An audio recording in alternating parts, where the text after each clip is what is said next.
በቀን 2 ቅርንፉድ ብቻ ለ30 ቀናት መቆርጠም በሰውነታችሁ ውስጥ ምን አይነት የጤና ተአምር ሊፈጥር እንደሚችል ታውቃላችሁ? ብዙዎቻችን ይህችን ትንሽ ቅመም ለጣዕም ብቻ ብንጠቀማትም ለሰውነታችን ግን ከማንኛውም ውድ መድኃኒት በላይ የሆነ ሚስጥራዊ አቅም አላት። በተለይም በአራተኛው ሳምንት ላይ በሰውነታችን ላይ የሚከሰተው ለውጥ ማናችንንም ቢሆን ያስገርማል። በየሳምንቱ የሚታዩትን አስገራሚ ውጤቶች በዝርዝር እንመለከታለን። ከዛ በፊት ግን ለጤናችሁ ጠቃሚ የሆኑ መረጃዎች እንዲደርሷችሁ ቻናሉን ሰብስክራይብ በማድረግ የቤተሰባችን አባል ይሁኑ። አሁን በቀጥታ ወደ ዝርዝሩ እናልፋለን።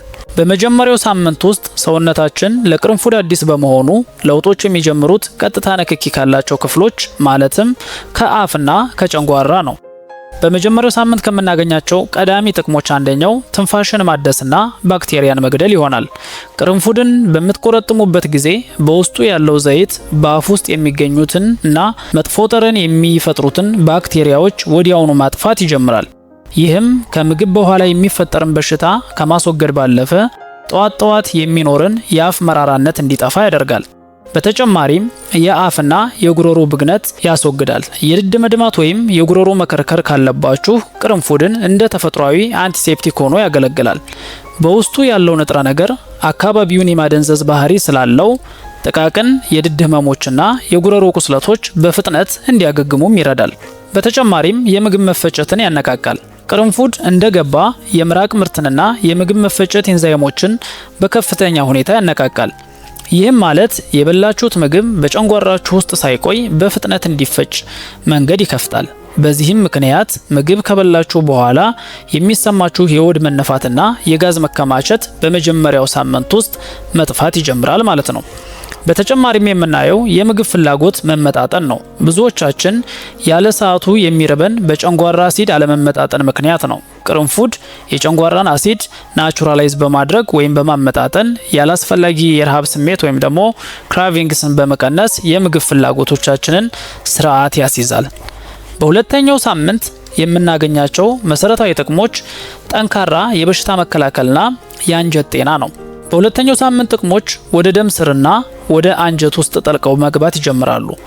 የመከላከል አቅምን ማጠናከር። በዚህም ሳምንት የቅርንፉድ አንቲ ኦክሲደንቶች በደማችሁ ውስጥ የነጭ ደም ሴሎችን እንቅስቃሴ ማሳደግ ይጀምራሉ። ይህም ለሰውነታችሁ እንደ ጉንፋን ያሉ ቫይረሶችን የመቋቋም አቅምን ይጨምራል። በቶሎ የመታከት ወይም የመድከም ስሜትንም ይቀንሳሉ። ከዚህም በተጨማሪ የአንጀት ጽዳት ወይም ደግሞ ደገት ዲቶክስ የምንለውን ይህም በጣም አስገራሚ ለውጥ ነው። ቅርንፉድ በአንጀታችን ውስጥ ያሉ ጥገኛ ተህዋሲያንን ወይም ደግሞ ፓራሳይትን መጥፎ ባክቴሪያዎችን የማጽዳት አቅም አለው።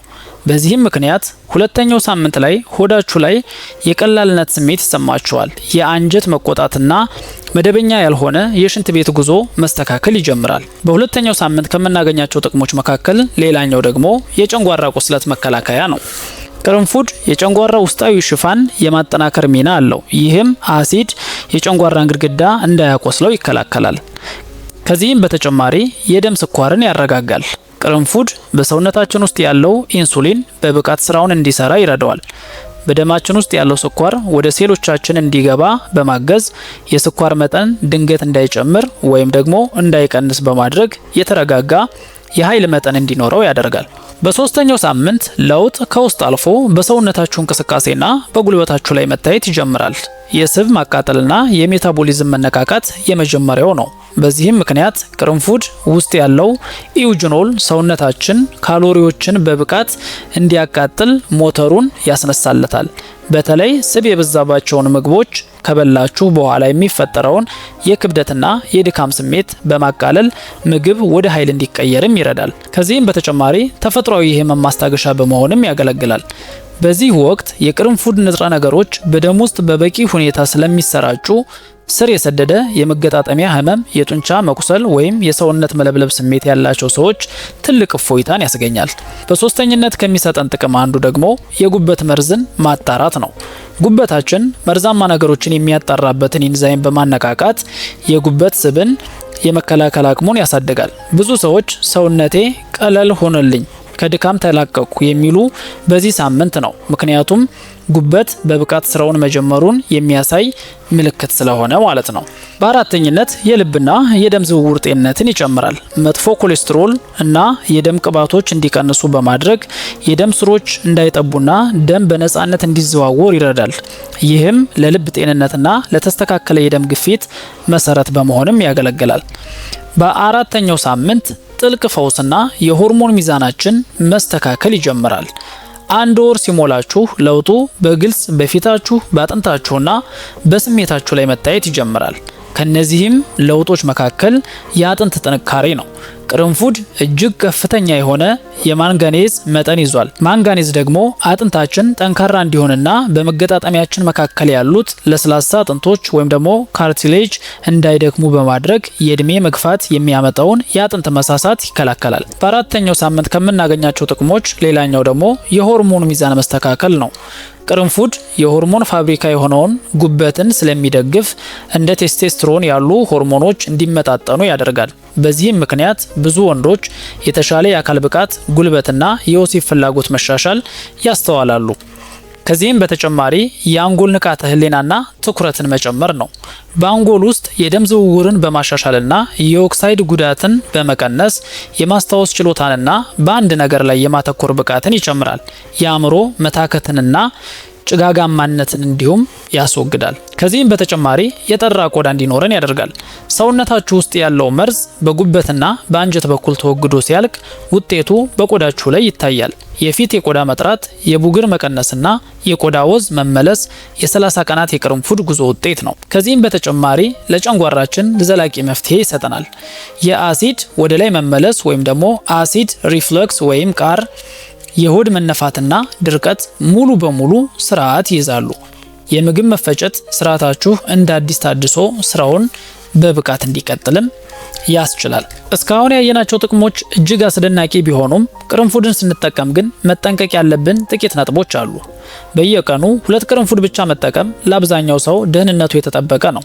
ነገር ግን መጠኑን ካበዛችሁት የሚከተሉት የጎንዮሽ ጉዳቶች ሊከሰቱ ይችላሉ።